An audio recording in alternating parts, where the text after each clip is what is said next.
Excel techno school, Guruvayanakere, Venur. Admission open now. ಇನ್ನು ಹೊಸ ವರ್ಷಕ್ಕೆ ಭರ್ಜರಿ ಗುಡ್ ನ್ಯೂಸ್ ಕೊಟ್ಟಿದೆ ಮೋದಿ ಸರ್ಕಾರ. ಹೂಡಿಕೆದಾರರಿಗೆ ಮತ್ತು ಸಾಮಾನ್ಯ ನಾಗರಿಕರಿಗೆ ಗುಡ್ ನ್ಯೂಸ್ ಅನ್ನು ಕೊಟ್ಟಿದೆ. ಸಣ್ಣ ಉಳಿತಾಯ ಯೋಜನೆಗಳಲ್ಲಿ ಬಡ್ಡಿ ದರಗಳ ಕಡಿತ ಇರಲ್ಲ.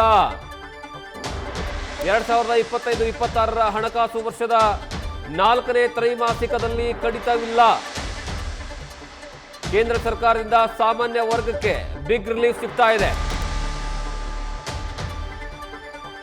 2025 ಡಿಸೆಂಬರ್ 31 ಆದೇಶದ ಪ್ರಕಾರ ಬಡ್ಡಿ ದರಗಳಲ್ಲಿ ನೋ ಚೇಂಜ್.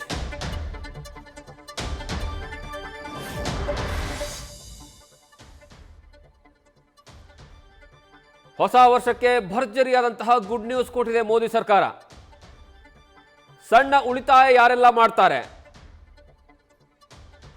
ಅದರಲ್ಲಿ ಯಾವುದೇ ಬಡ್ಡಿಯ ಕಡಿತವಿಲ್ಲ. 4ನೇ ತ್ರೈಮಾಸಿಕ ಇದರಲ್ಲಿ ಮೋದಿ ಸರ್ಕಾರ ಯಥಾಸ್ಥಿತಿಯನ್ನು ಕಾಯ್ದುಕೊಂಡಿದೆ. ಚಂದ್ರಮೋಹನ್ ಮಾಹಿತಿ ಕೊಡ್ತಾ ಇದ್ರು. ಚಂದ್ರಮೋಹನ್, ಈಗ ಸದ್ಯದ ಮಟ್ಟಿಗೆ ಮೋದಿ ಸರ್ಕಾರ ಕೊಟ್ಟಿರುವಂತಹ ಅದರಲ್ಲೂ ಸ್ಪೆಷಲಿ ಹೂಡಿಕೆದಾರರಿಗೆ ಮತ್ತು ಸಾಮಾನ್ಯ ನಾಗರಿಕರಿಗೆ ಗುಡ್ ನ್ಯೂಸ್ ಕೊಟ್ಟಿದೆ. ಇದು ಯಾವ ರೀತಿಯಾದಂತಹ ವಿವರವನ್ನ ಸಿಗುತ್ತೆ, ಸ್ವಲ್ಪ ವಿಶ್ಲೇಷಣೆ ಮಾಡಬಹುದಾ?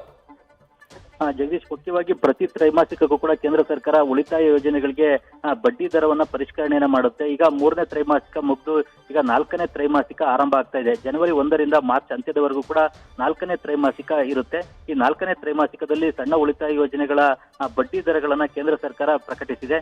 ಇದ್ರ ಪ್ರಕಾರ ಈಗ ಮುಖ್ಯವಾಗಿ ಹಿರಿಯ ನಾಗರಿಕರ ಉಳಿತಾಯ ಯೋಜನೆ, ಸುಕನ್ಯಾ ಸಮೃದ್ಧಿ ಯೋಜನೆ ಸೇರಿದಂತೆ ಪ್ರಮುಖ ಯೋಜನೆಗಳ ಬಡ್ಡಿ ದರವನ್ನ ಯಾವುದರನ್ನು ಕೂಡ ಬದಲಾವಣೆಯನ್ನ ಮಾಡಿಲ್ಲ ಅಥವಾ ಕಡಿತ ಕೂಡ ಮಾಡಿಲ್ಲ. ಇದರಿಂದಾಗಿ ಬಡ್ಡಿ ದರವನ್ನ ಯಥಾಸ್ಥಿತಿಯಲ್ಲೇ ಮುಂದುವರಿಸುವಂತಹ ತೀರ್ಮಾನವನ್ನ ಕೇಂದ್ರ ಸರ್ಕಾರ ಪ್ರಕಟಿಸಿದೆ. ಮುಖ್ಯವಾಗಿ ಹಿರಿಯ ನಾಗರಿಕರ ಉಳಿತಾಯ ಯೋಜನೆ ಮತ್ತು ಸುಕನ್ಯಾ ಸಮೃದ್ಧಿ ಯೋಜನೆಯಲ್ಲಿ 8.2 ಅತ್ಯಧಿಕ ಬಡ್ಡಿ ದರವನ್ನ ಮುಂದುವರಿಸುವಂತಹ ತೀರ್ಮಾನವನ್ನ ಕೇಂದ್ರ ಸರ್ಕಾರ ತೆಗೆದುಕೊಂಡಿದೆ. ಇದು ಹಿರಿಯ ನಾಗರಿಕರಿಗೆ ಅನುಕೂಲ ಆಗ್ತಕ್ಕಂತಹ ನಿರ್ಧಾರ.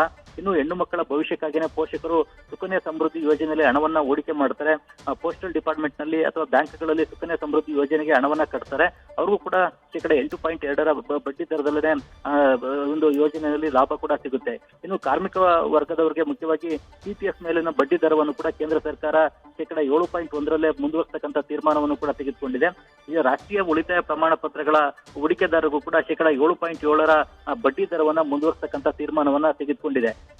ಒಂದು ಸ್ಥಿರವಾದಂತಹ ಲಾಭವನ್ನ ರಾಷ್ಟ್ರೀಯ ಉಳಿತಾಯ ಪ್ರಮಾಣ ಪತ್ರಗಳಲ್ಲೂ ಕೂಡ ಹೂಡಿಕೆದಾರರು ಪಡ್ಕೊಳ್ತಾರೆ. ಹೀಗೆ ಬಡ್ಡಿ ದರಗಳಲ್ಲಿ ಯಥಾಸ್ಥಿತಿಯನ್ನ ಕಾಪಾಡ್ಕೊಳ್ತಕ್ಕಂಥ ತೀರ್ಮಾನವನ್ನ ತೆಗೆದುಕೊಂಡಿದೆ. ಕಿಸಾನ್ ವಿಕಾಸ ಪತ್ರಕ್ಕೂ ಕೂಡ 7.5 ಬಡ್ಡಿ ದರವನ್ನ ನೀಡಲಾಗ್ತಾ ಇದೆ. ಹೀಗೆ ಎಲ್ಲಾ ಬಡ್ಡಿ ದರಗಳನ್ನು ಕೂಡ ಯಥಾಸ್ಥಿತಿಯಲ್ಲೇ ಮುಂದುವರಿಸತಕ್ಕಂಥ ತೀರ್ಮಾನವನ್ನು ತೆಗೆದುಕೊಂಡಿದೆ. ಮುಖ್ಯವಾಗಿ ಈಗ ಬಡ್ಡಿ ದರವನ್ನ ಕಡಿಮೆ ಏನಾರ ಮಾಡಿದಿದ್ರೆ ಹಣವನ್ನು ಹೂಡಿಕೆ ಮಾಡಿದಂತವ್ರಿಗೆ ಸಿಗ್ತಕ್ಕಂಥ ಲಾಭ ಕಮ್ಮಿ ಆಗ್ತಾ ಇತ್ತು, ಸಿಗ್ತಾ ಇದ್ದಂತ ಬಡ್ಡಿ ಕಮ್ಮಿ ಆಗ್ತಾ ಇತ್ತು. ಆದ್ರೆ ಕೇಂದ್ರ ಸರ್ಕಾರ ಯಾವುದೇ ಉಳಿತಾಯ ಯೋಜನೆಗಳ ಬಡ್ಡಿ ದರವನ್ನ ಕಡಿಮೆ ಮಾಡ್ಲಿಕ್ಕೂ ಹೋಗಿಲ್ಲ.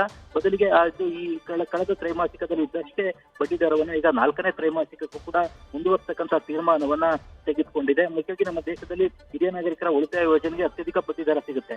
ಅದನ್ನ ಈಗ 8.2 ಬಡ್ಡಿ ದರದಲ್ಲೇ ಮುಂದುವರಿಸತಕ್ಕಂಥ ತೀರ್ಮಾನವನ್ನ ತೆಗೆದುಕೊಂಡು ಹಿರಿಯ ನಾಗರಿಕರಿಗೆ ರಿಲೀಫ್ ಅನ್ನ ನೀಡತಕ್ಕಂಥದ್ದು ಮತ್ತು ಅವರಿಗೆ ಜೀವನದ ಸಂಧ್ಯಾಕಾಲದಲ್ಲಿ ಹೆಚ್ಚಿನ ಬಡ್ಡಿಯ ಮೂಲಕ ಆದಾಯವನ್ನು ಪಡೆಯಲಿಕ್ಕೂ ಕೂಡ ಅವಕಾಶವನ್ನ ಮಾಡಿಕೊಟ್ಟಿದೆ. ಜಗದೀಶ್, ಥ್ಯಾಂಕ್ ಯು ಚಂದ್ರಮೋಹನ್, ನಿಮ್ಮೆಲ್ಲ ಮಾಹಿತಿಗಾಗಿ.